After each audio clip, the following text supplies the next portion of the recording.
Zuffa Boxing is the name of the TKO group's new boxing venture. So some people are like, is it going to be called UFC Boxing? But yeah, just Zuffa Boxing, which is weird because Zuffa was the original company that owned UFC. Not the original, but like the original under like Dana White's. That was like him and the Fertitas and stuff. And then they sold it, So Zuffa Boxing is the name of the thing. And I think Zuffa's Latin for like fighting or something like that. Warrior or something like that. Yeah, there you go. So a way better name, and TKO taking on another venture. Speaking of TKO, Nick Khan says he and Triple H make mistakes in business every day. And he was on What's Your Story with Stephanie McMahon. And we have a bunch of quotables from him here. So he says, Triple H and I, we make mistakes in business every day. The good thing is we have one another. We can say, hey, anyone who owns anybody who's a human makes mistakes every day. What do you think? I don't think that was the move. Maybe we can think of it the other way. Let's try that. Gail Kim was reportedly backstage at this week's WWE NXT. Officials have reportedly been interested in bringing Kim back into the company since she was fired by TNA. However, she currently isn't signed with the company. Yeah, and she missed that NWA show, unfortunately. Hopefully she lands a gig with either or, and she should be there coaching these women. That's a coach on that LFG show. Gail Kim, bring her back. That'd be awesome, man. Way better than Michelle McCool. We'll talk about that a little bit later. Stephanie McMahon says Solo Sikoa is Rikishi's favorite kid. So she tells a story. Solo was like Rikishi's favorite, according to the twins, like the Usos. They would come. They weren't allowed in his room, right? But Solo would be sitting on the bed right next to him watching TV. And Rikishi would be like, go get me a sandwich. And they would come back with the sandwich and one for Solo, too. That's why he's an entitled little... It works for his character, dude. WWE files to trademark WWE Late Night, hosted by Phil Marks. That'd be amazing, wouldn't it be? But yeah, WWE Late Night. Who knows what that is? Yeah, we're bringing HLA back. My name's Vince McMahon. Yeah. I'm 33. Yeah, and I'm going to bring back UFC New York. UFC, God damn it, I botched it. WWF New York. We were just talking about UFC and Zuffa and all that shit. WWF New York.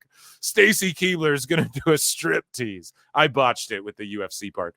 Okay, so coming in October, and I think this is like an independent film made about the Crow, if I'm not mistaken, and Mickie James is in it. Mickie James Aldis coming in October, dude. Wet Pictures, Days of Sodom, and it's like a crow emoji she has, and I think this is like one of those crowd-funded indie films about the Crow. So shout out Mickie James. And like, dude, this new Crow movie that came out, talk about a pile of crow, right? Right, guys? Who's with me? Right, fellas? But yeah, it looked like, and I refused to watch it because the original with Brandon Lee's so goddamn good. But yeah, here's like a fan-made one, and I think Mickie James is maybe like the lead lady in it. There she is right there. Reporter Lois Lane, Mickie James there.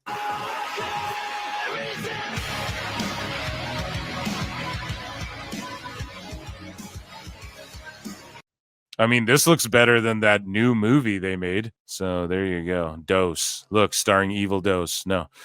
Nick Khan has only admiration for Vince McMahon's business accomplishments. And Nick Khan says, so all credit to him for his business accomplishments. I only have admiration for him.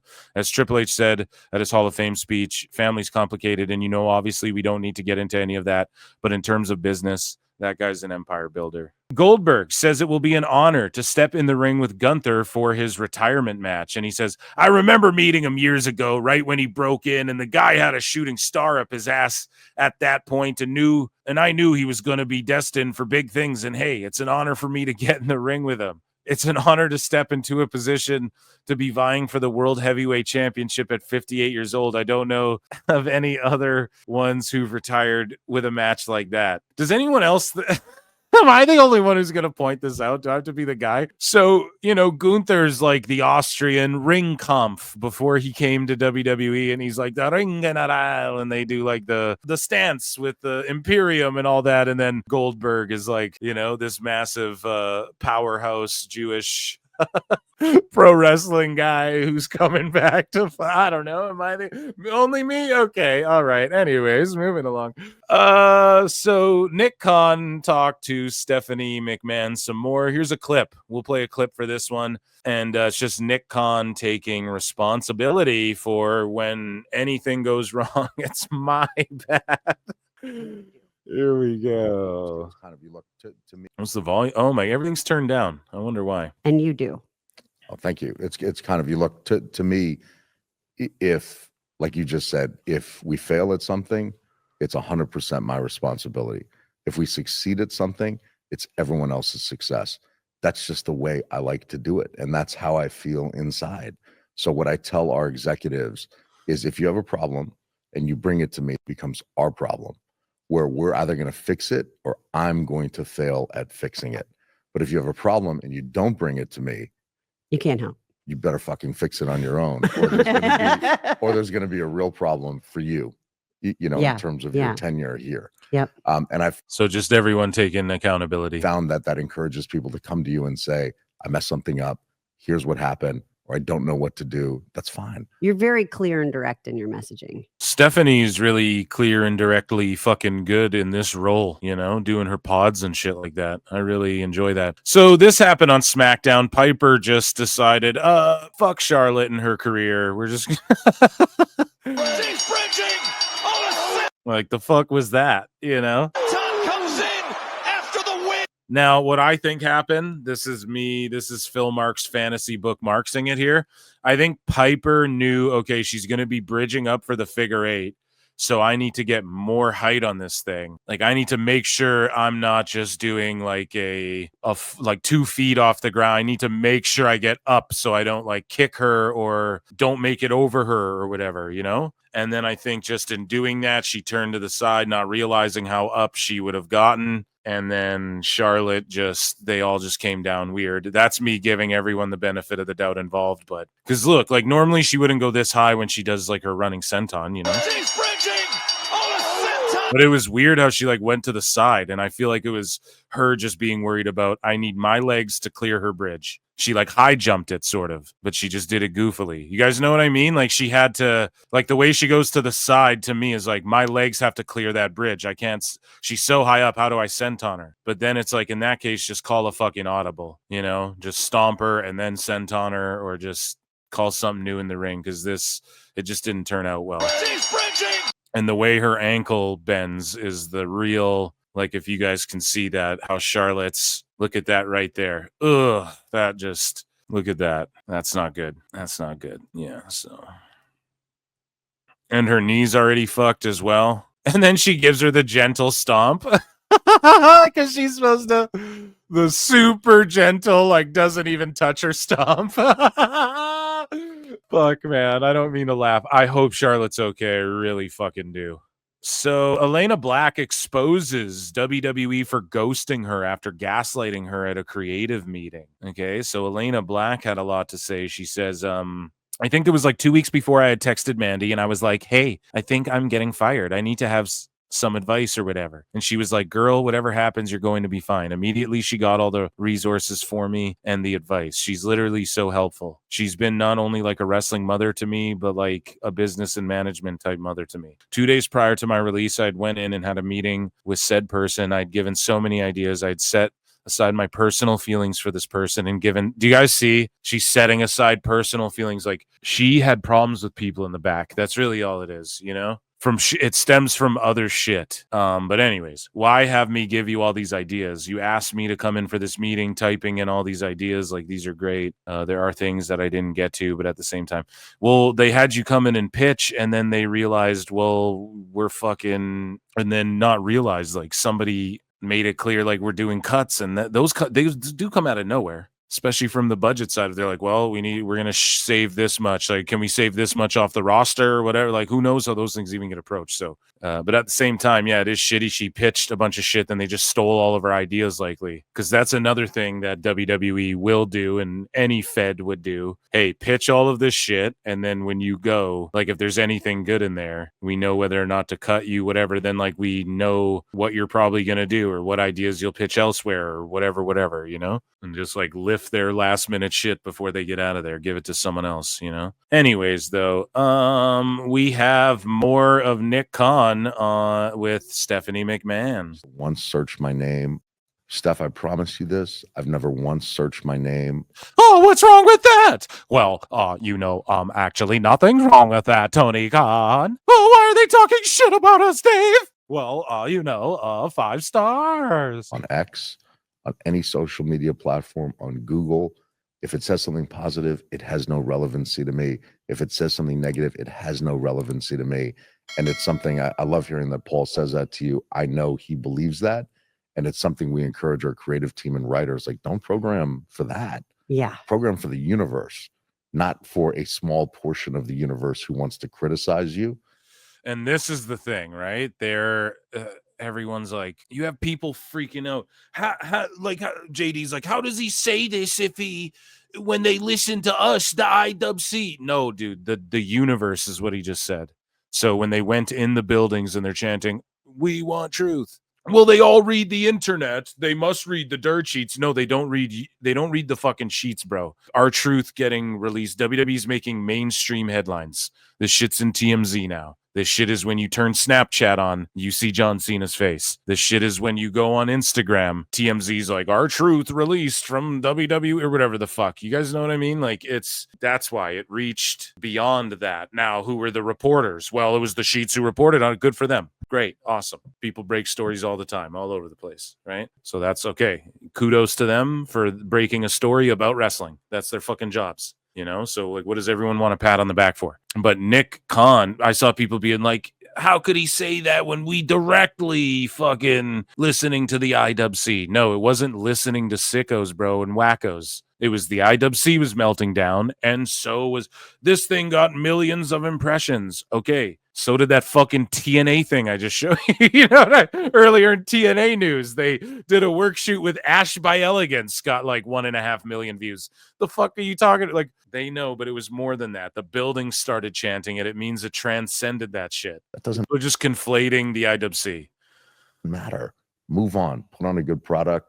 The money. But yes, they do listen to the IWC. He is capping, but it's just like, at the same time, he's right. You can't just fold for the vocal minority ever, is pretty much more of the point he's trying to make. But they are keeping their eyes on socials and everything. That's just what any good business would do. It's what any good entertainment or entertainer should do, is try and keep their finger on the pulse, you know, or else what are you doing it for? You'll be there. Are you gonna get across to people your entertainment to people if the people can't see themselves in it to some degree, or something that they wish or dream of or fantasize about, or so many different things? But Fans will be there. The results will be there.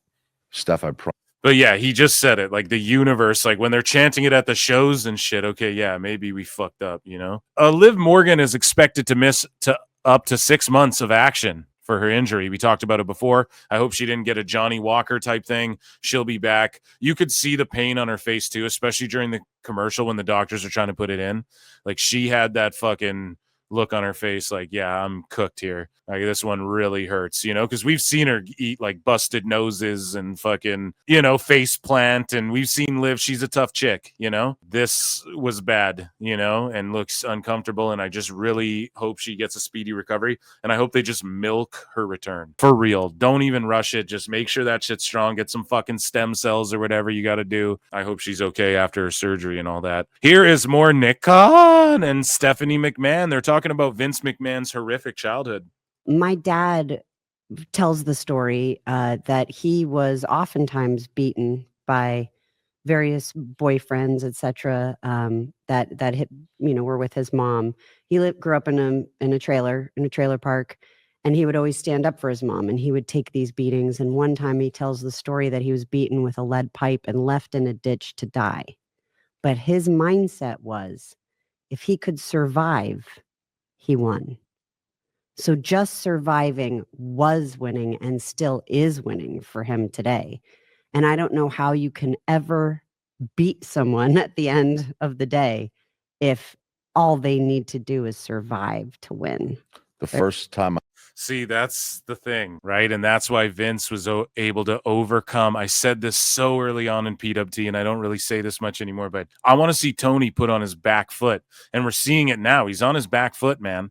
And he's starting to tell these lies, and people are calling him out and shit. But let's face it, they did pop a good rating for them in the last however long. I mean, they're focusing more on the storytelling and the vignettes and the da-da-da-da-da. He's on his back foot. It's starting to happen. And I always said, we need to see Tony fight out of a corner, bro, or AEW's never going to be great.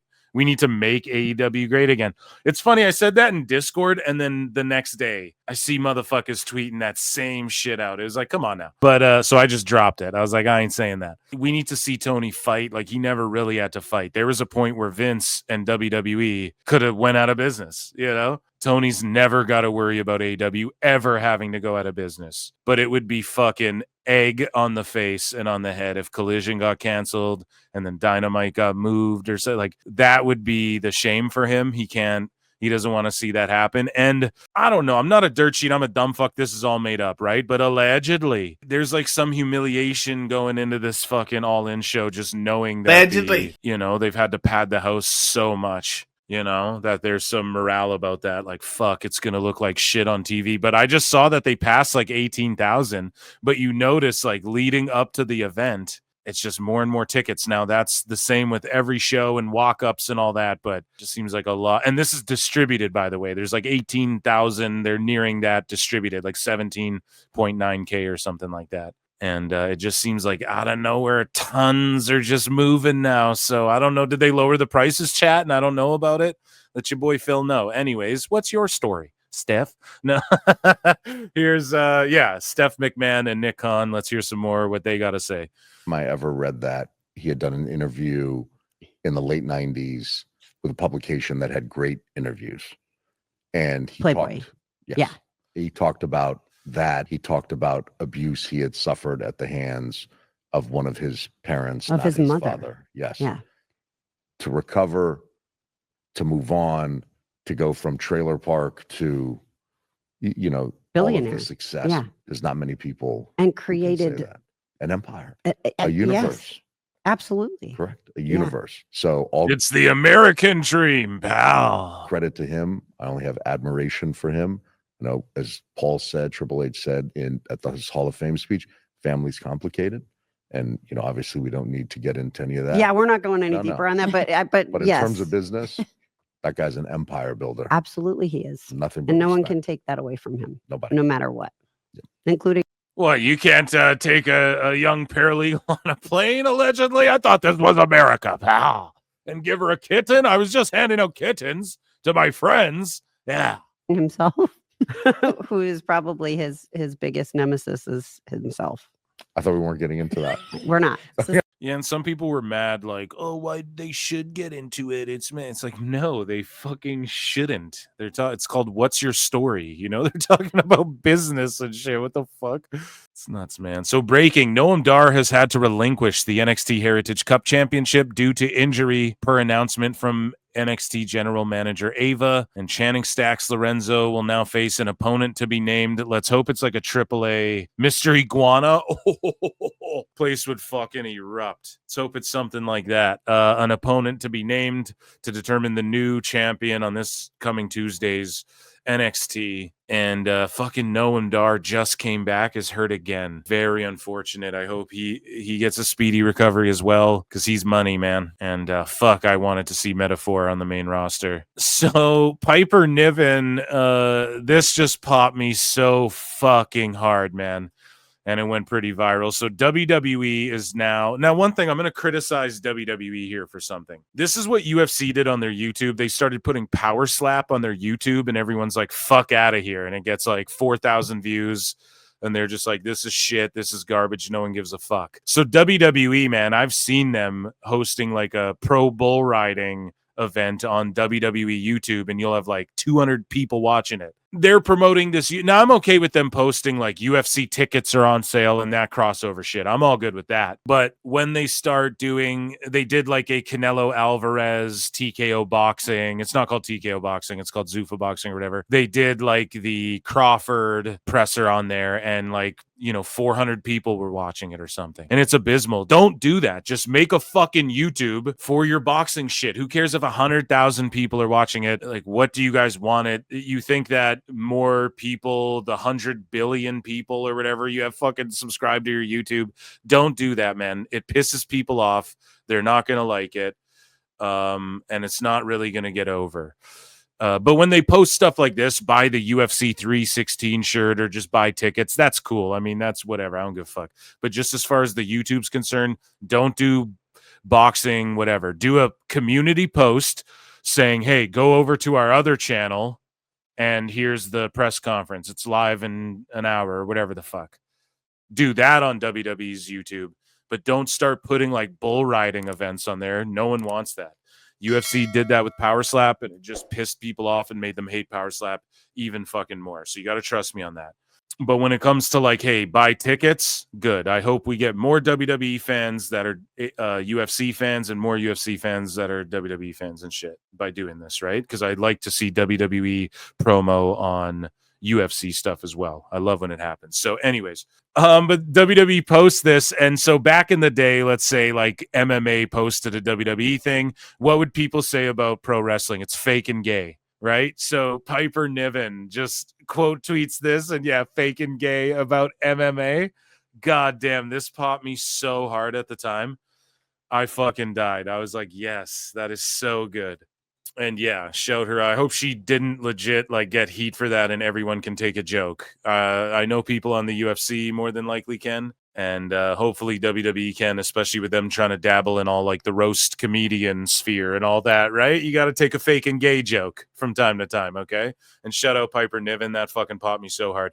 So the Undertaker names the women who deserve more credit for the evolution of women's wrestling. Can you guys guess the first name he says? Michelle McCool, Natalya, Melina, and Beth Phoenix. So I agree with Natalya. I agree with Beth Phoenix. Melina, maybe even Melina a little bit. Well, I don't know. That was just like in his era, though, like of world heavyweight Batista, JBL, all that shit. That was in his era of SmackDown. There is what I meant to say, rather like Deadman era of SmackDown. So maybe. But Michelle McCool, I don't know about all that.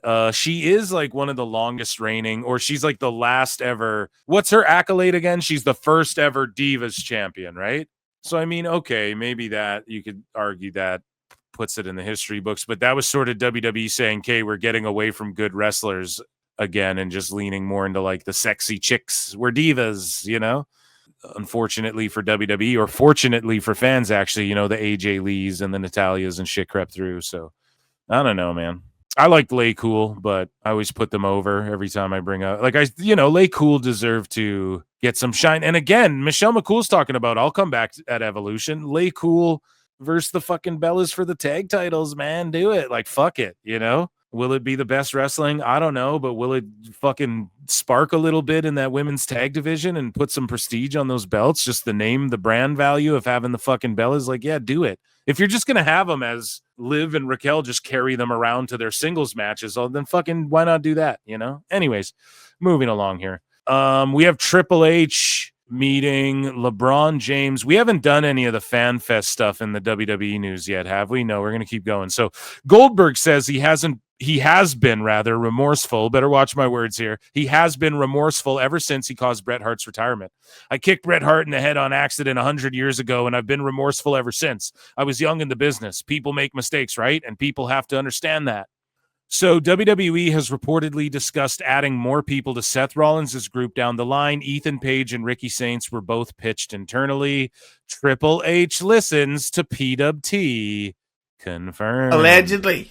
Those are the guys I'd put in it. Abuse there. So Nick Khan says WWE encourages their creative team and writers not to focus on social media critics. We covered that as well. We listened to that clip. So speaking of Undertaker and Michelle McCool on Shaq Wrestling, they gave a joint interview because they just do everything together now. And Undertaker confirms he's in talks with WWE about possibly joining creative. Now, if you folks remember, Hughesy said this on PWT before any dirt sheet broke this as news, or or he DM'd it to me and I read it or whatever the fuck. But yeah, Conan was the one who got that out there, and Undertaker since confirmed allegedly. It. So, again, man, you got to tune into PWT. So here's Undertaker, Michelle McCool talking about possibly being on the creative team, which, hey, man, if Undertaker's somewhat responsible for these better Raws and SmackDowns, like the rumor is, then fucking I'm here for it, Eric. We have discussed it. I'm here for it, Booger Red. We're trying to figure out a way we're trying to figure out a way that my wife can also be on the creative team, or else I'm not going to fucking do it. No, I roast him for that, and it is a bit I do, but I wholeheartedly respect that and understand it now that we know about his Hart thing. I would just want my wife with me all the time too, if it were possible. He doesn't have to say yes to shit. He's got all the money in the world. I totally get it now. It's like, oh, that's why, because he's the dog of the fucking locker room, man. I'm sure he's a guy who's been the one to bring up to guys, quit bringing your girlfriend in the fucking locker. I'm sure he's that guy who's been like, tell your shithead friends they can't be in our fucking locker room. I promise you, Undertaker's been that guy. So he gets it. And it's not like Michelle didn't earn a fucking spot in that locker room, right? I don't want to undermine her career accomplishments either. But I totally get it now that we know about the Hart thing. If I was him, it's like, yeah, I have millions of dollars in the bank. I don't need to do shit. Hey, I'll come in creative and put on a great fucking show for you guys and go, hey, look, everybody's hyping me up and talk. You know what I mean? It just levies his negotiating power in his favor for him to go, yeah, my wife's got to fucking be there too. And if I was him, I would just want they're best friends, I already want my wife around me all the fucking time personally, so that's just me. I know some people are like, oh, I can't wait till my wife. I don't got a relationship like that. I fucking love hanging out with my wife and shit, like Undertaker. But if I had to constantly everything I did though, and especially work too, there comes a time where a man's like, I need my space, I gotta lock in, right? And it can get ugly out there. So I get it. But yeah, if you have Hart shit, it makes so much sense now why he's doing it. And it might not be the fan favorite move, but okay, I get it. Well, answer your question, yes. But it has to be I have to figure it out. I have to work out my schedule, and because it's a really large ask to be part of the creative team. And if I can't commit to it 100%, then I don't want to do it.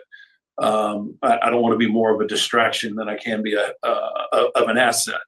So the one thing doing LFG, it has kind of sparked that creativity that I've kind of put on the shelf since I retired. If we can figure out where I can be most effective, and in a way that it works, my life here and my other commitments, then I would definitely. We get it, Taker, and God bless you, and just do what you need to do, brother. So Stephanie Vaquer gives thanks to the Bella Twins, saying, you two did a lot for the women's division. So for me, it's important and I appreciate you. Thank you. Now we can stay here. And for me, it's important to now do something for the next generation and the women's division to go up more and more. Fuck yeah. And say what you will, Nikki Bella gave her back, dude, for the biz, she did that fucking torture rack move, the rack attack, and it fucked her neck and her back up and everything. And then she had to adjust it to the Rack Attack 2.0, where it was what's that move called? Like a TKO cutter or whatever, right? Where you do the fireman's carry, but then you spin them into the cutter. I think Test used to do that shit. Anyways, though, here's the clip of Cena and Aldis arguing, and WWE posted it, but it's without the music and the commentary talking over them, and this shit was just so hilarious. I'm a champion. What are you doing to me out there? You're making me look garbage. Watching anyone just walk down there from behind. You're pathetic. I'm a champion, damn it. It's so much funnier without the commentary talking over it. What are you doing to me out there? You're making me look garbage. Watching anyone just walk down there from behind. You're pathetic. I'm a champion, damn it. I fucking love it. Cena's doing some of the best work of his whole fucking career, and people are trying to be bitter. It's pretty funny. So Michelle McCool expresses interest in WWE at Evolution. She says, I always say I'm just one phone call away. I've been in the ring a little bit, feel pretty good. If they ask, I'll be there. In fact, I would love a Laycool reunion. I think Layla's finally kind of getting back in the scene. But look, I'm always down to fight. I'm always ready. I've not been called, but I would love to do anything that they ask me to do. Yeah, man. Just do them versus the Bellas. Not even for the titles. Just do that as like the Bellas win that one and then they get a title shot after, something like that, just do that as like an attraction. Savio Vega, speaking of attraction, reveals that he is working as a producer in WWE. Says, yeah, I'm working as an agent with the company with this project. So all this is going to be the big move with the company and them. AAA is going to become full with WWE. So let's see what's happened as we go step by step. Now, in what capacity, like as they expand into Puerto Rico more and stuff, I have no idea really what he's even specifically alluding to. According to The Observer, I don't think nothing official has been announced yet, but WWE is reportedly no longer planning to book the 2300 arena this week before AEW starts its residency in the building.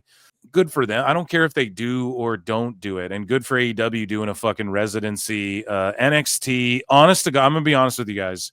They need to quit worrying about counter programming AEW and shit. I just think after this all in, just let it go. Let it go. Let it go. Right? You have to Elsa that shit. Is that the right pull? They just need to quit worrying about it, But Goldberg winning the title at All In if you guys are into the wars, like I'm into it, but it's just getting so tiresome, like this fucking groveling you see online. And maybe I just need to tap out of the fucking sickos for a bit and you guys just tag me and everything for my show from now on. But I got to be in there to see what's going on, right? I got to keep my finger on the pulse, dude.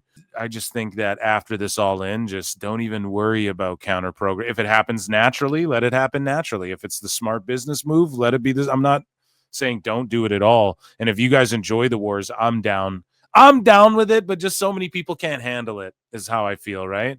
So it's like, y'all just don't fucking do this. Spare these people's brains so they stop melting down every 2 fucking minutes about everything. But shout out NXT if they go there or don't go there. Moving along here, Goldberg gets buried by Stevie Richards. So Stevie Richards says he hasn't had a passable match. He hasn't had a passable match in years. Even the Taker match in Saudi Arabia. I mean, the best match I've seen is Goldberg were against the soda machine and the doors backstage. So that's Dr. Stevie Richards' diagnosis there. And I guess he's upset about Goldberg. I mean, yeah, he's not the best bout machine, man. He's not Kenny Omega in there, bro. We know that, but he's going to chat's going to be like, what the fuck? But he's going to go do the damn thing and do the shoot work with Gunther. And he's a mark for this MMA type shit. Undertaker is and was too. So just let him do it, man. It's the one and done. Just be glad we're seeing the one and done. Stevie, I know like people don't clamor for your one and done, and I'm not even taking a shot at you, but I love you. Just don't be so upset about it is all I can really say. We all got to enjoy this because he's done. Rock's done. A lot of people were just bitching the whole time, Cena's going to be done soon. Roman's done right away. Orton's done right away. A lot of people are done, man. Just enjoy this because it's like, fuck. Pretty soon there's no more of any of this stuff. And I just pray I'm with you. I hope Goldberg doesn't drop anybody on their fucking head, but we got to give it a chance. Second chance, I guess. Speaking of second chances, Nattie is really taking this Nattie Neidhart shit serious out there in the world. And Booker, by all means, walk your chosen one to the ring when Nattie gets to Texas, as long as you're prepared to carry her back out again. And she will be taking on someone in ROW. I think they're women's champion. Let's actually take a listen to what the Boat had to say on Busted Open with Booker T as well, who was a guest on Busted Open. Nattie's in her prime. Like that, I think Nattie right now, if you look at the chances that she's taken and what she's done in Bloodsport, what she's done in the NWA, I think unfortunately a lot of people are looking at Natalya as, all right, a stepping stone for my career. And who knows, maybe whoever challenges Nattie and steps up to Nattie is going to think the same thing at Glory. No disrespect to Natalya, but if Natalya is coming into my backyard, I want to test her. I want to see if she still got it. I want to see if she's still that top dog. I want to see if she's still running that yard. With all due respect, if you're saying that I can't The dude in chat who's like an American complaining about war. I'm Canadian, bro. You gotta try and keep up. You sound dumb. But yeah, no, I love the wrestling wars, but these other motherfuckers, they can't handle it. Their brains are melting down. Like we're seeing people go full retard, you know? Straight not taking Robert Downey's advice and fucking Tropic Thunder, you know what I mean? People are just like going way too nuts with this. Like NXT decides, oh, we're not going to do that show. NXT backing down. They know what's up. AEW. AEW does like a good show in Mexico. Look, there's fucking 12 empty seats and they lied about the sellout. Okay. You know what I mean, guys? We get it, you know? And like the building was packed to the titties. Yeah, they had some empty area and they called it a sellout. Okay. Tony Khan's a carny. This is carny wrestling. Y'all know that, right? So like, okay, we know they're going to do that every time. Can we come up with something new? I try to come with the new. Okay? That's just me. I don't know. Hang with your talent at Reality of Wrestling and that this is going to be a test for me. You have. But we need like a third person to get into this fucking. Isn't it crazy we're saying this? We need like a third person to get in to this war who just their number one thing is not the money behind them or the marketability. Their number one thing is they're creative. We're all like, oh shit, but this show's fucking so good, you know? Imagine someone hits us with a wrestling show where maybe there's cinematic elements to it, but they figure out the way to do it where we're all like, man, this shit is like gripping television. If someone can swoop in, you know, EC3 was kind of trying to do that with the control your narrative, but it was just cringe, and it was cringy at that time. You know, that whole COVID era of wrestling was so fucking weird, dude. Me mistaken for someone else. So if you have a chosen one that you want me to face, if you have somebody that you think is better than me, then I would like to have you personally watch me run circles around your talent. I will run circles in my 40s around your talent that's younger than me. Working the shoot, brother. Workity work the shoot, man. That's how you do this. That's how you get fucking heat. And so here's Nattie's vignette promo. Her promo. She's getting a shot, I think, at the ROW women's title. And again, she'll put over whoever. And that's the right thing to do. Or like, okay, if Nattie wins one of these belts, like if she wins the NWA belt and drops it back to Kenzie Page. Like, let's say Kenzie's already got a win over. She wins. Nattie beats her in the rematch. And then Kenzie ultimately beats her. That's cool too, you know, but letting the ROW women's champ go over on you and shit, that is just what's best for business. You know, Nattie knows that. And that's the thing too. I don't even think it's about jobbing for her. I just think it's about she has more to offer, she thinks. And hey, they're doing the Dungeon Dolls thing and they just dropped shirts for the Dungeon Dolls. So with her and Maxine Dupree. So that's a women's tag. Hopefully they really start fleshing out these women's tags. Anyways. Booker. Do I look like the kind of woman who stands quietly in the background and says nothing? You must have me mistaken for someone else. Someone who takes all the shit. Someone pathetic. When you disrespect me, I handle it completely different than the other one. I don't tweet. I don't look nice. And I don't say that everything's fine. I walk into your house and I beat someone's ass in front of you. So yeah, it's the same shit she did with Kenzie there, but shout out Nattie, she's doing the damn thing. So apparently NXT was preempted in some markets Tuesday, but nobody reported this. So of course all the dirt sheets are like, look, Dynamite fucking destroyed NXT, blah, blah, blah. People are like, oh, they're looking at that MJF Mystico quarter hour. So I guess MJF and Mystico popped a good quarter hour. Good for them, but it's like, no one gives a fuck, bro. That Triple H show got fucking millions of views, bro. They're not looking at that quarter hour. They don't give a shit. MJF's already a guy that WWE will scoop in a fucking minute. You know, he might have devalued himself a bit.